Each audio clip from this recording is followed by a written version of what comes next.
Bonjour et bienvenue chez nous. Aujourd'hui, on fait des beignes au citron et au pain blanc. Donc, dans mon premier bol, j'ai mis 3/4 de tasse de farine non blanchie, 1 cuillère à thé de poudre à pâte, 1/4 de cuillère à thé de bicarbonate de soude, puis 1/4 de cuillère à thé de sel.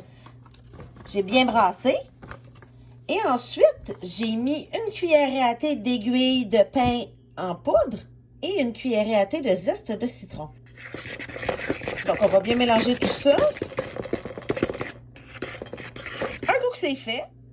Ensuite, on va prendre le contenu de ce bol-là, dans lequel il y a un œuf, 1/3 de tasse de sucre, 2 cuillères à soupe d'huile de canola, 1 demi-tasse de lait, puis 1 cuillère à thé de vanille que j'ai battu jusqu'à temps que ça soit bien mousseux. Donc, on va mettre les ingrédients liquides dans les ingrédients secs.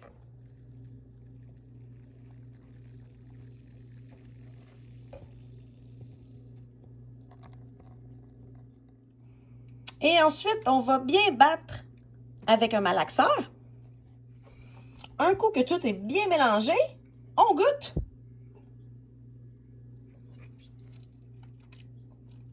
Je vais mettre plus de pain. Donc, ce que je vais faire, je vais rajouter un bon 3/4 de cuillère à thé de poudre d'aiguille de pain. Et voilà ce que ça donne. Là, ce que je vais faire, c'est que je vais faire un test et en faire 4 petits beignes. Puis je vais ajuster soit le zeste de citron ou les aiguilles de pain s'il en manque. C'est la première fois que je fais cette recette-là. Je me suis inspirée de plusieurs autres recettes. Donc ça, c'est la super petite machine à beignes que j'ai reçue à Noël. C'est super cool.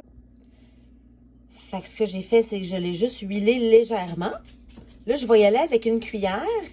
Et puis, on va mettre la pâte dans les cavités. Donc, voilà ce que ça donne. C'est vraiment des tout petits beignets. Ils rentrent environ une cuillère à soupe du mélange. Là, on va la refermer et attendre quelques petites minutes. Donc, finalement, dans mes beignes, il y a 3 cuillères à thé de poudre de pain et 4 cuillères à thé de zeste de citron. Et c'est prêt. Donc, ça prend environ 4 minutes. C'est l'heure d'y goûter.